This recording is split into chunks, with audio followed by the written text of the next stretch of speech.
Hello student, welcome to I science. आज का जो मेरा वीडियो है वो जेई मेंस का 2023 का क्वेश्चन है।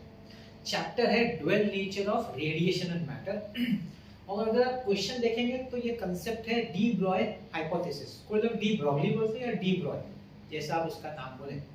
चलिए मैं क्वेश्चन पढ़ता हूँ और सम सॉल्व करने के पहले हर बार जैसे मैं टिप्स देता हूँ कि क्या करने का जिससे आपका मैक्सिमम मार्क्स एंट्रेंस में आए फीस का, वो बाद में दूंगा सम करने के बाद। चलिए देखते हैं। तो a proton and an alpha particle are accelerated from rest by 2 volts and 4 volts potential. From rest 2 volts है तो potential difference 2 volts है प्रोटॉन का, और अल्फा पार्टिकल के लिए potential difference 4 volts है। क्वेश्चन है what is the ratio of D Broglie या डी ब्रॉगली वेवलेंथ, मतलब लैम्बडा। उनका क्वेश्चन क्या देखिए, wavelength lambda of proton upon lambda of alpha particle, ये क्वेश्चन रेशियो पूछा है इसका। अब आपको समझ में आ गया होगा। और पोटेंशियल डिफरेंस दिया, मतलब potential of proton V 2 volts है, 2 volt, and potential difference of alpha particle is 4 volts. ये दो चीज दिया, ये पूछा है। अब यहाँ डी ब्रॉय की बात हो रही है तो डी ब्रॉय का आप जानते हैं concept, D Broglie hypothesis. D Broglie ने अपना एक कंसेप्ट दिया था। उसने बोला था कि उस समय उसके जिस समय डी ब्रॉय ने अपना हाइपोथेसिस, उस समय ये पता चला था कि जो लाइट है या जो इलेक्ट्रोमैग्नेटिक वेव्स है या जो वेव्स है उनमें पार्टिकल नेचर भी है, मतलब डुअलिटी है। Wave also acts like particle, जो फोटो इलेक्ट्रिक इफेक्ट है वहां से पता चलता है कि वेव एक पार्टिकल का काम भी कर सकता है। तो डी ब्रॉय ने अपना हाइपोथेसिस दिया।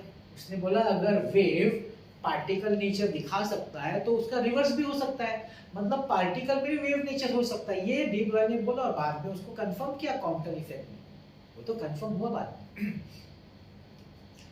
तो इसकी तरीके से पता चलता है कि हम लोग को जो पार्टिकल जो मैटर है, मैटर उसमें वेव नेचर हो सकता है ना। तो एक्सपेरिमेंटली बाद में प्रूव भी हुआ था, पर मगर उसने तो अपना हाइपोथेसिस दिया। हाइपोथेसिस मतलब फॉर्मूला बिना एक्सपेरिमेंट के। अब उसका क्या हाइपोथेसिस है आपको मालूम होगा, फिर भी मैं हर बार जैसा करता हूँ उसका रिवाइज करता हूँ भाई, है ना। तो चलिए देखते हैं फॉर्मूला क्या उसने दिया था। उसने दिया था लैम्बडा वेवलेंथ, जो इस पार्टिकल होगा उसका जो वेव नेचर होगा उसमें जो वेवलेंथ होगा उसका फॉर्मूला दिया था h/p, मतलब h/ mass into velocity. p is the momentum. अब मोमेंटम देखिए पार्टिकल में होता है, वेवलेंथ जो होता है वो वेव में होता है। तो उस तरीके से उसने पार्टिकल को वेव से कनेक्ट किया इस फॉर्मूला से। उसने आइंस्टाइन का इक्वेशन भी हेल्प किया था, E = h में आप जानते हैं ना आइंस्टाइन इक्वेशन। तो ये उसका डी ब्रॉय का ये इक्वेशन है, h/ मोमेंटम बोलो या h/mv बोलो, ये उसका मेन फॉर्मूला है। अब देखिए ना यहाँ पे, ये देखिए ये v है, ध्यान रखिए, इसको कंफ्यूजन मत, ये वेलोसिटी है, जबकि यहाँ पे पोटेंशियल दिया है। तो आपको वेलोसिटी को पोटेंशियल में कन्वर्ट करना पड़ेगा। कैसे कन्वर्ट होता है वो देखिएगा, ध्यान से देखिएगा। अब देखिए जब ये पार्टिकल मूव करता है तो उसमें काइनेटिक एनर्जी होती है ½ mv²। सबसे पहले ये समझ लीजिए, ½ mv²। तो यहां से अगर आप v लिखने जाएंगे तो 2e अपॉन n रूट हो जाएगा। चलिए मैं सब्स्टिट्यूट कर देता हूं वहां पे। तो lambda is equal to h upon m root 2e upon mass. h upon mass अंदर जाएगा तो स्क्वायर हो जाएगा, तो स्क्वायर कट जाएगा 2n E या आपका E में फॉर्मूला होगा काइनेटिक एनर्जी में। लेकिन अभी भी हमारा प्रॉब्लम सॉल्व नहीं हुआ, क्योंकि हमको तो काइनेटिक एनर्जी, हमको तो पोटेंशियल चाहिए, पोटेंशियल डिफरेंस। तो जब भी कोई चार्ज मूव करता है ना तो उसमें एनर्जी तो होती है काइनेटिक एनर्जी। जब भी कोई चार्ज मूव करता है across a potential difference, suppose potential में V है और अगर कोई चार्ज मूव करता है चार्ज Q, तो उसमें जो काइनेटिक एनर्जी होती है, जो वर्क डन होता है, उसको वर्क एनर्जी प्रिंसिपल से दिया जाता है, E = qv। तो सब्स्टिट्यूट कर देते हैं, lambda is equal to h upon root 2n qv। तो ये बेसिक फॉर्मूला इधर यूज होगा, ये वाला फॉर्मूला यूज होगा। अब आप बोलेंगे कि सर आपने ये सब क्यों बताया, डायरेक्टली फॉर्मूला बता सकते थे। लेकिन क्या है ना, बहुत बार ऐसा होता है कि हम लोग भूल गए होते हैं, कंसेप्ट याद नहीं रहता है। तो अगर मैं आपको कंसेप्ट भी साथ में समझाऊं तो रिकलेक्ट हो जाएगा, फ्रेश होगा, अच्छा भी फील होता है। अरे तो हाँ मालूम था। डायरेक्टली फॉर्मूला क्या होता है, सोचना पड़ता है। तो ये एग्जाम में आपको शायद करने की जरूरत नहीं, लेकिन फिर भी देखिए कभी कभी क्या होता है हमको याद नहीं होता है, तो आपको अगर ये याद है तो आप ला भी सकते हैं ना एग्जाम में फॉर्मूला, है क्या। तो ये तो ये अपना बेसिक फॉर्मूला है। अब h तो प्लैंक्स कांस्टेंट है, वो तो कांस्टेंट है, 2 कांस्टेंट, और जो lambda is inversely proportional root of mass, charge and potential difference। ये तीन चीज पर डिपेंड करता है। हम ये अब यूज करेंगे अपना प्रॉब्लम सॉल्व करने के, ठीक है? ये आपको समझ में आ गया? Fine, okay. तो देखिए, ध्यान से देखिएगा, मैं लिख रहा हूं lambda p upon lambda alpha is equal to, अभी इनवर्स है, इनवर्स है मतलब अल्फा का ऊपर जाएगा और प्रोटॉन का नीचे आएगा सब वैल्यूज। तो अल्फा का ऊपर मतलब mass of alpha, charge of alpha, potential difference of alpha upon mass of proton, charge of proton, potential difference of proton. अब v अल्फा v p तो दिया, चलो वो प्रॉब्लम नहीं है। अब प्रॉब्लम ये है कि अल्फा और प्रोटॉन का मास। आप जानते हैं ना, अल्फा जो पार्टिकल होता है it is equivalent to a helium nucleus, atomic number 4 है, mass number 4, sorry atomic number 2 है, मास नंबर 4। ये तो आप जानते होंगे, आपने पढ़ा है। तो अल्फा इक्विवेलेंट टू हीलियम, इसका मतलब है अल्फा मास, सॉरी पहले अगर चार्ज की बात करूं तो charge of alpha is 2 time the charge of proton, क्योंकि उसका एटॉमिक नंबर 2 है। किसका? अल्फा। एटॉमिक नंबर 2 मतलब प्रोटॉन का डबल हो गया उसका चार्ज। दूसरा मास नंबर 4 है, मतलब mass of alpha is 4 time mass of proton, क्योंकि मास नंबर प्रोटॉन का मास बताता है या न्यूट्रॉन का, whatever, it is 4 times. Relation मिला यहां से आपको। अब ये जो रिलेशन मिला यहां यूज करेंगे, लेट्स यूज इट। ध्यान से, mass of alpha is 4 time mass of proton, 4 times mass of proton. Charge of alpha is 2 times charge of proton. ये तो दिया है भाई, v अल्फा दिया है 4 divided mass of proton, charge of proton, potential of proton दिया है 2। बस लास्ट स्टेप पे आ गए। ये लीजिए, कैंसिल कर रहा हूं, कैंसिल। सो क्या है भाई, रूट 16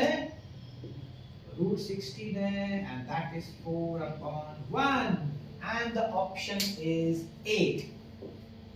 हो गया भाई, सम हो गया। ये चीज समझ में आ गई, फिर क्या है, फिर तो सम में पूछा ही ना देखिए 2-3 स्टेप में। जिनको ये याद है तो बहुत अच्छी बात है, कोई डायरेक्ट आता है अच्छी बात है, नो प्रॉब्लम। मगर जैसे मेरा मन रहता है कि मैं आपको डिटेल में थोड़ा समझाऊं, तो इसलिए मैं थोड़ा टाइम देता हूं इसलिए।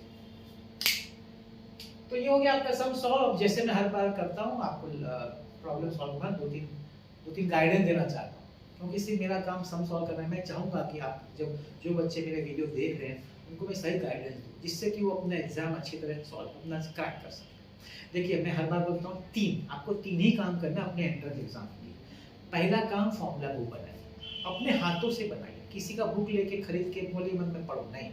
क्यों मालूम है? फॉर्मूला बुक बनाए, जब आप लिखेंगे तो आपको समझेगा आपका फॉर्मूला, आपने क्या टर्म्स लिखा है, आपका सिंबल क्या है। सिंबल भी कभी चेंज होता है ना यूनिट्स के, मतलब सिंबल जो भी क्वांटिटीज का। दूसरा, हर सिंबल का मतलब भी तो मालूम होना चाहिए ना। हम सिर्फ दूसरे ने दिया आपको, ये समझेंगे ना किसने सिंबल किसके लिए यूज किया। हम जब बनाएंगे तो हम लिखेंगे इसका मतलब ये, इसका मतलब ये, लिखने का डिटेल में लिखने का फॉर्मूला बुक को भी डिटेल बनाइए, उसको एक माइंड मैप जैसा एक पेज में खत्म करने का ऐसा मत बनाइए। अगर 2-3 पेज लगता है तो भी चलेगा, एक चैप्टर वाइज 5-6 पेज लगा तो भी चलेगा, उसको डिटेल में बनाइए।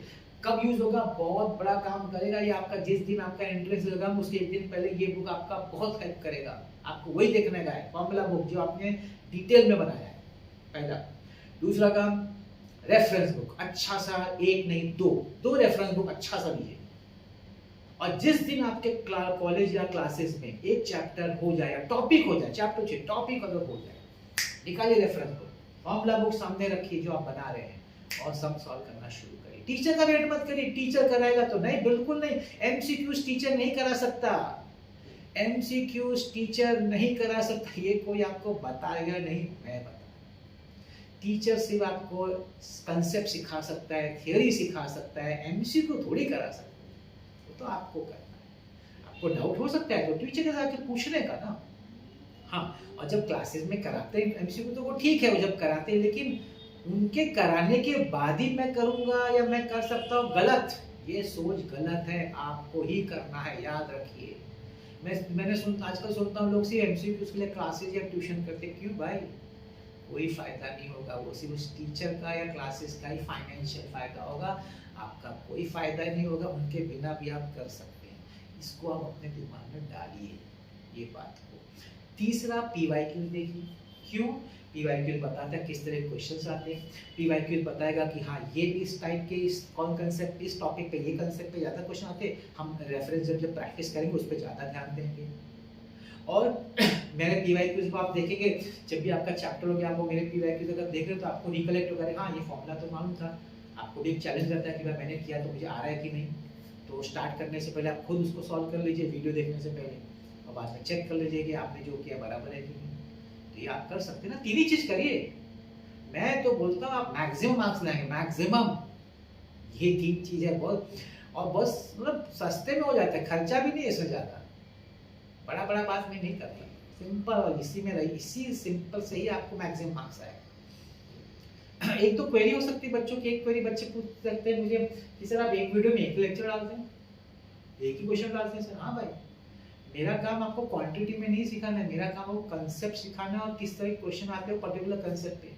अभी जहाँ पे एक वीडियो में बहुत सारे एमसीक्यूज कराते, कैसे कराते, भगाते हैं फटाफट है, क्योंकि बस टाइम जिनको कम, उनको लिमिटेड टाइम में करना है। आपको उस समय लगता है अरे हाँ ये तो इजी हो गया 2 घंटे बाद आपसे पूछा जाएगा आपको कुछ नहीं आ रहा, क्यों भगाया गया ना। मैं नहीं भगाता, मैं आपको कंसेप्ट सिखा रहा हूँ, उसके बाद सब सॉल्व करो। आप सोचेंगे क्या सर हम लोग को भी नहीं, आपको ये सब नहीं करना, आपको समझ गया ना अच्छी तरीके से तो आपसे हो जाएगा फास्ट। और दूसरा ये मत सोचिए कि सब आंसर मुझे एग्जाम में आना चाहिए, सबका सब राइट, बिल्कुल नहीं। आप मैक्सिमम का टारगेट करिए, मैक्सिमम का। 2-3 क्वेश्चन नहीं हो गया, छूट गया, नहीं चलेगा तो भी आपका 99% क्रॉस होता है भाई। यही तो बात है, यही है फंडा है परसेंटाइल सिस्टम का। तो मैक्सिमम राइट होना चाहिए, वो है।